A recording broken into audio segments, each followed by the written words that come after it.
Hi everyone, it's Margaret here with 60 and Me. Today I'm going to talk about a book. It's a book that I have not read all the way through, but I've read some good reviews of it and I want to share. It's called Principles. It's by a man called Ray Dalio. Now, Ray Dalio is a financial expert. He's actually a founder of a company called Bridgewater Associates, which is very well known for financial services and advice. And I've never had any experience with him personally, but I read this review of this book and wanted to share because I think there's something about the principles that he talks about that are so relevant to our lives. And I don't do this often, so I hope this is not taking us too far off of the normal 60 and Me conversation, but I thought that just by talking about these principles, which every single one of them I could relate to and I could endorse in my own life, I thought it just might be useful to you. Now, these principles have guided him in his own personal development and creating successful businesses.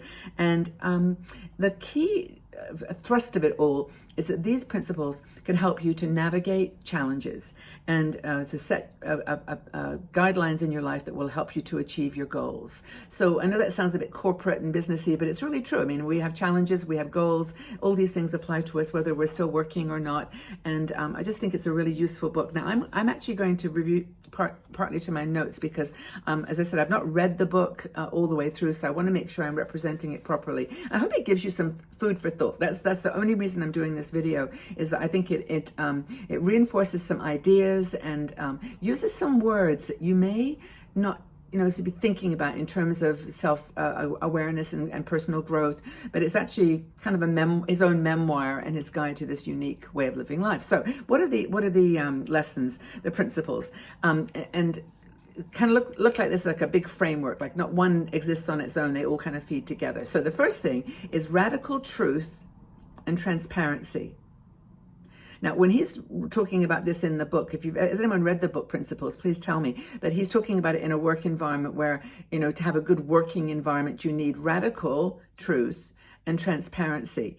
I love this. There's a woman who wrote a book on radical Buddhism, which I thought was really, really good because it takes it to the idea of off the edges of what's accepted.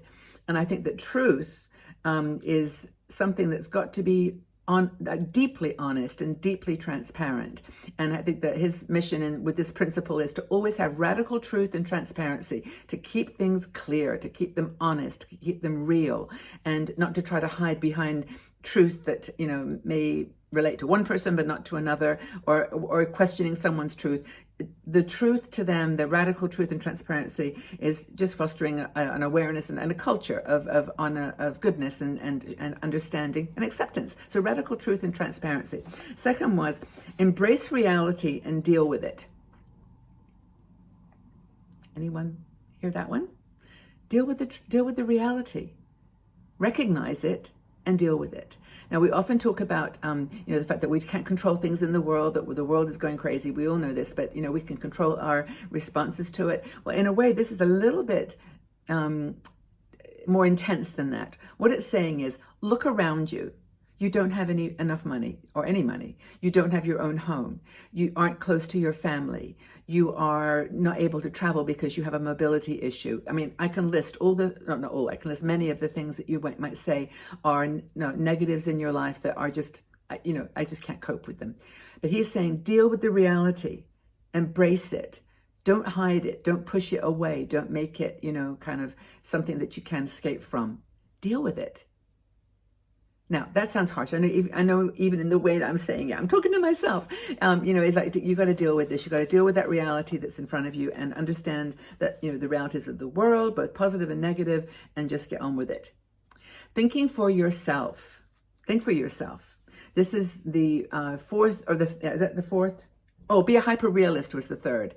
And that's kind of in a way related. It's understanding the realities of the world, know that nothing's fair. Half the people in the world are upset and angry at something, but there'd be a hyper-realist. Don't just think, oh, well, that's how it is. I can't live with that, but I'm going to deal with it, but be a hyper-realist.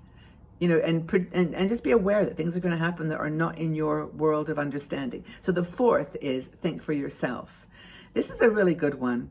And I think that women, especially, are not so much in the mode of thinking for themselves based on society's structures and stereotypes. And, we've been taught. I mean, I listen to some people who are kind of in the 50s, 60s age group, talking on different channels about just being trapped as a woman, feeling like you are just in a box and you can't get out of it. You have to say the words everybody wants you to say.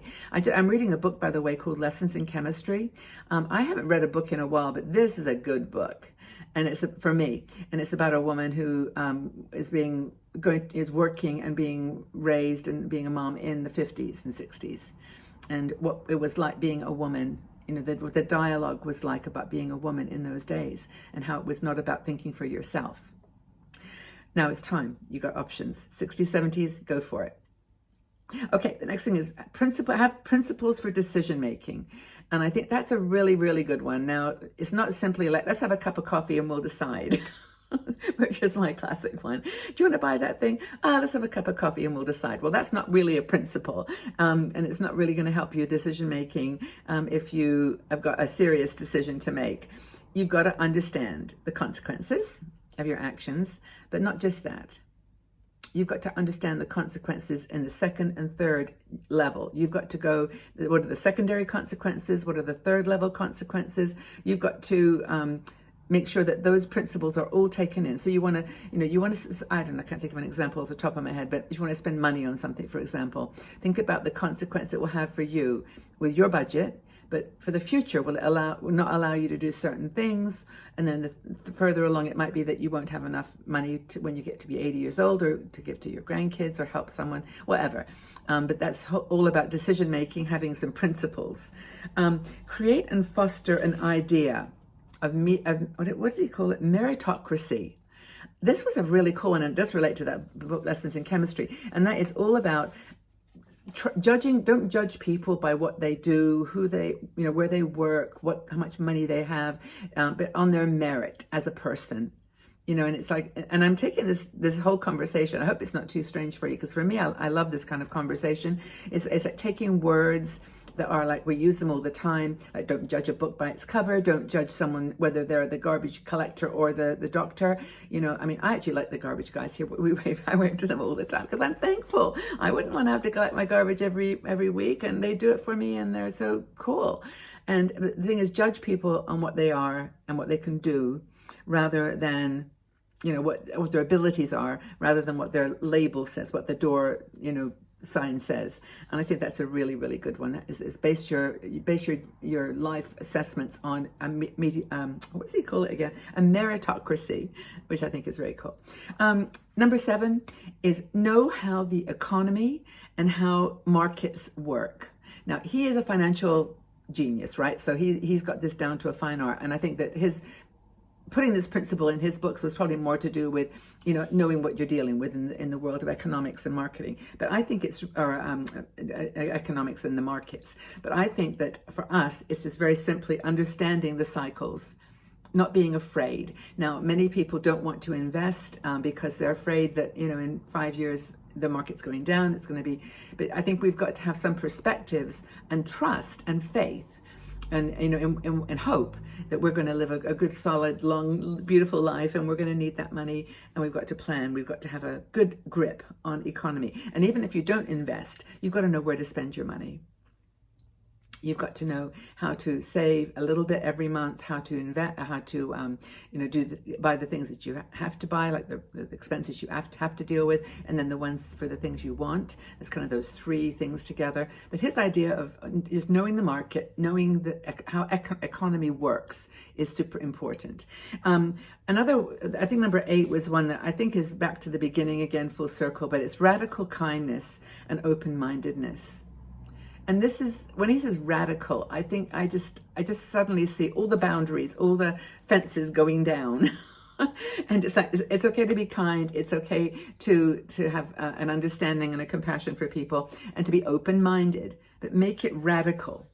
Learn from your mistakes. If you've been critical of a group, critical of a lifestyle, and then you realize, well, that's not radical. That's just being bounded by my beliefs that are my beliefs. And there's nothing wrong with that. But I think radical openness and open-mindedness means that you can be accepting of other people, and you can embrace diversity. And even if you don't quite agree, and I know this is hard because a lot of people have beliefs that are very, very regimented in what you can and cannot accept and agree with and like. But I think that his idea is that if we have this kind of radical open-mindedness, and just be kind. That's the basis of it all. Don't have to believe anybody or believe in what they're doing or whatever. Anyway, I think that this has been, for me, I've enjoyed this conversation. I hope that you have too. If you would like more like this, let me know. I'm not a huge reader, but if you've got a book that you think is really, really good and supports our journey and helps us along the way, please let me know, and I can always do a review of it and and do a summary like I've done of this one. But this is the book called Principles by Ray Dalio, and I'll put the link, the Amazon link, so you can have a look at it, maybe get a sample of it and just read it through and see what you think. Did you enjoy this conversation? If you did, please leave your comments below and just tell me what you think are some of the things that you can do or that you are doing in your life to be more open-minded, more positive, and what are your principles, I guess? What are the main principles that you live by?